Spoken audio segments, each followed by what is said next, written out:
Okay, I got a box with the blue sticker on it that we all love, guys. Aircraft spruce. It's time to play what's in the box. In the dark still. So, I won't mention the price because you will not believe me. Inspection rings. I've got a bias tape and a non-bias tape. 2-inch tapes. Oh, I got some string to wrap my the rib lacing, if you like, sort of figure 8 around that. I was going to mention the price, but you won't believe me. And I've got the hatches. I think we covered that in a video. 20 of those and 40 or 50 of those. So just think about that. 40 or 50 of those. You know, you've got to sit there and glue each one on and dilly-dally around, make a doily. I'm going to be here for a month of Sundays. That's okay. We'll persevere. Another roll of tape. And I thought I had some drain washers, which don't appear to be in there. Some 1-inch tape. Oh yeah, there's my little drain washers. So that's the other thing, little tiny, not sure if you can see those in there, sort of 10-cent piece size washers, or a nickel or a dime. And the advice I've been given is put one in every bay for moisture on every surface. And then like the bottom of the bottom of the rudder and every bay in the wing. So they're going to be a piddly little job. Now all of that, I may as well mention it, is, so for that lot there, $417 US. Oh, wow. So it's like 600 or 700 Aussie. Anyway, throw that out, back to building.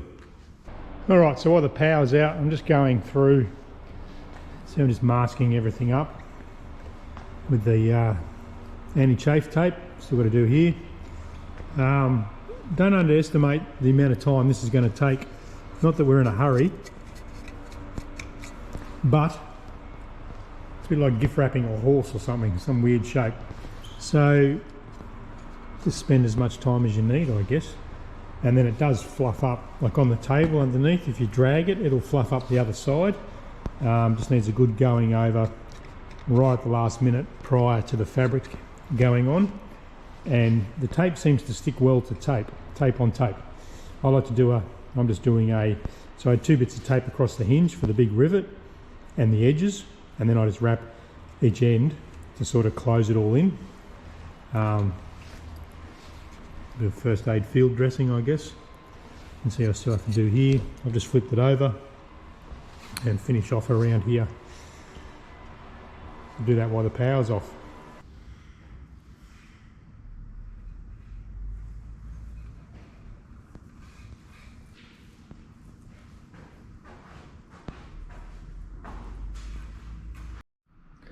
Alright, power's back on, covering's going on.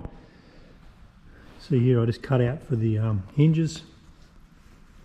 Glue this seam here and then we'll cut and get that glued on. Flip it over, shrink it down. That'll be 2 sides of the tailplane. Alright, still at it, still going at the tailplane. Just following the Stewart Systems guide, if you like, or the videos online. So I've ironed that down. Now I've marked where I want to cut it. There's no wrinkles. The wrinkles are outside of that line. Now I just fluff that back up like that. And then I'm going to brush on a bit of glue like here. I've sort of given up on my serrated scissors for that edge. I can't quite get the practiced out here Can't get those scissors to work well. They do a burnout. So we'll go with the razor blade. So I've got thin paint on my cut line. As that's drying, I did this end. Now I'll put some thin paint on here and go back and trim this, and then do the other end. Because it won't be a pinked edge, but it should be a crisp edge. I'll lay it down, and then the tape will cover that. Interestingly, there's only 2-inch tapes provided, but it's a fair way to go right the way around. I think I'll buy some 3-inch tape for the leading and trailing edges. Almost the final bit of the horizontal stabiliser, stab. So I've ironed that down. If you work hard or patiently, you know, I just accept, no, you don't want creases on the tip. So that's just beautiful. It'll still have a tape over it. But if you're not sure on the process, you can watch the Stewart Systems video. But just iron it down. I do get a few, you know, gummy bears on there from the glue. And then with this eraser, you can just take the bum fluff off if you like. Like here, there's some like balled up glue, and it ends up on this thing. I won't go too berserk because it's still a bit green, like still a bit wet. But that's nice. I'm really happy with this. I'll paint around there, wipe it off, let that dry. I might go and paint the step on the fuselage. Come back, we'll shrink the other side. Touch down. So you can see where there's a few bubbles. I'm having trouble around the rivets, and I'm not too worried about the rivets. I'm not trying to hide all this and make it so it doesn't look like a metal aeroplane. End of the day, it's a metal aeroplane. So it sort of balloons up in between the rivets, and I think that'll end up nicer. Sort of one long air bubble, if you like, rather than 5 or 6 rivets worth. But you can still iron this. So any bubbles like there, just tap it, hit it with the iron, and it'll take it back down. Going well. And the most satisfying part is pulling all the wrinkles out. I think we all love to pull the wrinkles out every so often. Now, that's with 250. Really nice. I think this needs a good time to dry, just the glue, like thoroughly dry. I have to research whether I go to full shrink and then put the tapes on. I think I do. Full shrink, then put the tapes on. Still got a few. We need to go a lot hotter yet, but I'll do a bit of research. But we're looking good. Both sides done. I've got to clean up the hinges. Nothing pulled away, which is always a bonus.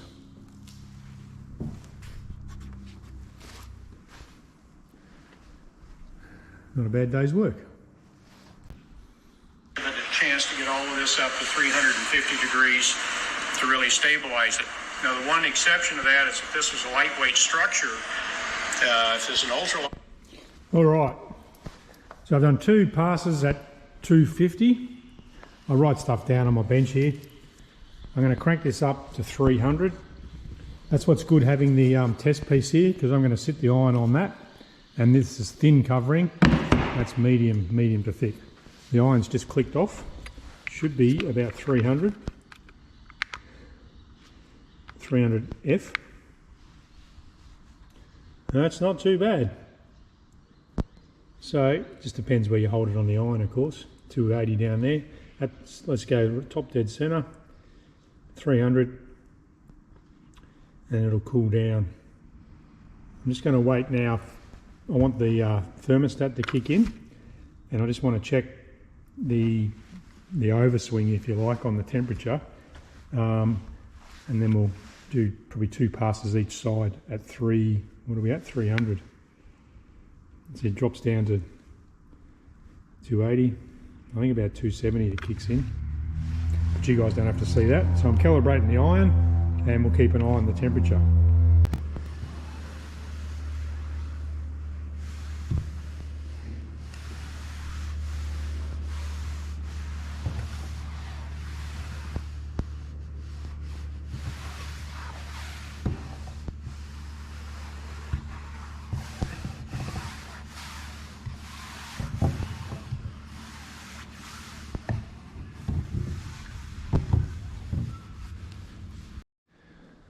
All right, what a day. So I've just gooped up the elevator. That's the top surface you're looking at. So the glue's on the top, we cover the bottom first. I've got my 4 bits of fabric, so the washing's hanging out.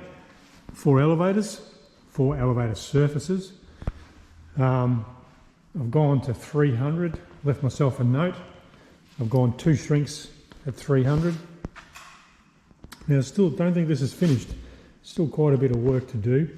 I need to probably brush on a 1/2 inch strip and lay my fiberglass tape. Well, first of all, I might go to 350 on this piece, not sure. We'll check that out on the test piece. And Stewart System says to go to 350. Might do that. Go to 350, run some glue, fiberglass tape, which is what I'm using, 1/4 inch fiberglass tape. We cover the holes with a soldering iron. That can be riveted. Then I call them doilies, a little doily around. You can see I've got these edges here, so that needs protection. Big job. Probably the tape first and then the doily over the top, leading over trailing. I can still see like stretch marks. That's what's telling me I think I need to go a bit more. It's got horizontal stretch marks that way, just in the fabric. I don't know if the video picks it up. And yeah, doilies basically everywhere. So all these semicircles and quarter circles on the tips as well. Area like this I'll just cover up. And I need a drain hole, so I'm told, in every bay. Teflon washer, or the majority of bays, which are better be fiddly little, you know, they're only 10-cent piece size. They're fiddly little jobs to get all that right. But I think now I've got sort of 2 pieces going at once. The elevator should go okay, because I can, for instance, treat this as 2 parts. I've decided I'm going to wrap the middle bit with fabric just to keep it in keeping with the rest of it, rather than try and paint a tiny bit of metal. I think ideally you want to sort of put the fabric on now. That way you can rub it into the gobbledygook, the glue. So anyway, I'm just sneaking up on this. Come in tomorrow. Obviously have to slip the fabric around the horn, and my landings will come in. I'll high five myself for those, and we'll wrap the bottom of these with the fabric. Once again, this is not how-to on how to do Stewart Systems or how to cover an aeroplane. It's purely how I'm doing it, guys. What I am doing though is watching the YouTube video, Stewart Systems, and I've got the Stewart System book here, and I've got Robert Basley's the way he does it, so all ready to go, and I've been using those. Right, elevators. Back in the hangar. Let's go to the weather wall, 10 degrees. Nice and fresh. So I've gone back a step. I think I need doilies now around this. What I'm going to do is draw a bit of a plan, because I need a tape. Well, fiberglass tape, rivets, probably a band of glue, then a doily, leading edge tape, and the rib tape, 2-inch tape. So I need a bit of a sequence, because I want probably the 2-inch tape, then the doily, then the leading edge tape. But at the back, probably want the leading edge tape on top of the doily, and then the trailing edge tape. So I write a little note so I know which one's first, who come first, chicken or the egg. And I've done 2 shrinks to 300. We'll crank that up to 350, which makes me nervous, because all this could come undone in one bloody melt. But my test piece will come into play. So these are way oversized, which is okay, because that piece I can make some doilies out of. What I mean by doilies is just the round patches. You probably hear me say doilies. I'll pick that up somewhere. So I've just cut a slot in the fabric. You can't really miss, hence having the fabric nice and big. I'm going to change it up this time a little bit. So we're doing the bottom surface. I've glued the what was the top when I had it up, the bottom surface as you look at it. I'm just going to tack it on while I can see the wrinkles and get it relatively tight. Then I'll flip it over and finish off the glue joint and roll the covering right around. The good thing with this, I can treat it like two different parts, I guess. And now that I'm got the process, I'll sort of always have, while this is drying, I can go and do something else. Let's get into it. So I guess a lot of this, you just got to rely on your confidence it's going to come good. Sort of looks like, well, it looks like that. So I'm brushing on a thin coat. So give me some time for that to dry, and then I'll cut that, get a nice crisp edge, and then that'll get tucked in. It doesn't happen quickly, this process, which is fine. I'll spin it around, do the other edge. If I get really keen, I can start on that side. But that's what it looks like. I've just brushed in a 50-50 coat of glue, which will dry. The temptation is to hit it with the hairdryer, but you don't want to shrink the fabric at this stage. And I'm doing the bottom. So we're sneaking up on it. I razor blade that edge. Sort of guess. You just want to be able to roll it around. So that's been ironed down. So we've got an adhesion bond, if you like. Now we'll rub the glue in and wipe it off. Brush the glue on, wipe it off. That gives you then the mechanical bond. Once that's dry, we'll do the pre-shrink, 250 degrees on the other side. And I'll either do the bottom of that one or the top of this one, doesn't really matter. Looking good. It's just taking in this 10-degree weather. Takes forever for my little solution to dry, because you don't want it wet. If you hit it with the iron, what I'm working out, hit it with the iron, it steams up and it actually sticks to the iron. So you want it pretty much dry to be able to tack it all back down. And once again, just accept no wrinkles. If there's a wrinkle, start again. Alright guys, time for a bit of lunch. Thought I'd check in. One side's ready for a pre-shrink. I gave it a quick little, that's ready for a pre-shrink.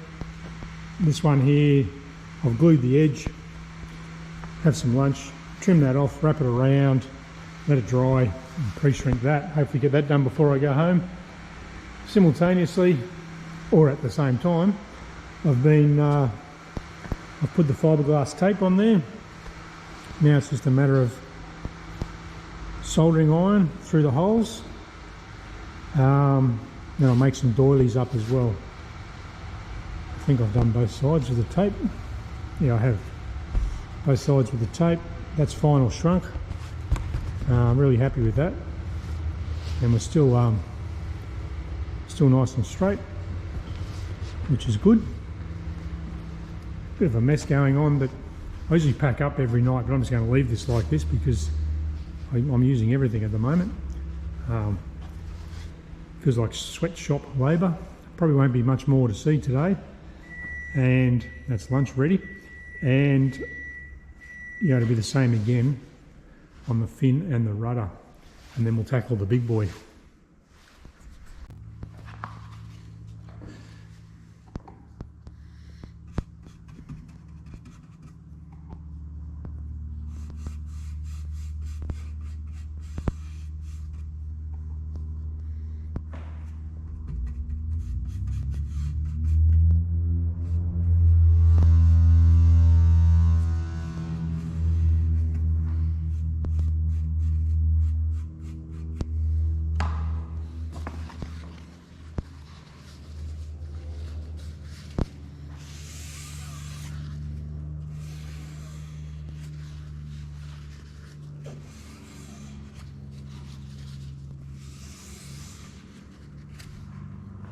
Now that is a certified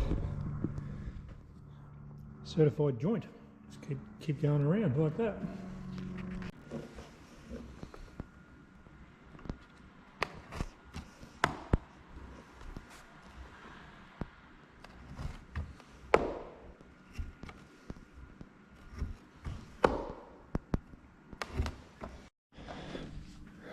Righto guys, I've had a clean up. I'm just going to make some of these doilies. That's my template. They're you can see I've patched everywhere there's a gusset. There'll also be like a little quarter ones in there potentially, and the trailing edge. You get the idea, something like that. All these ones.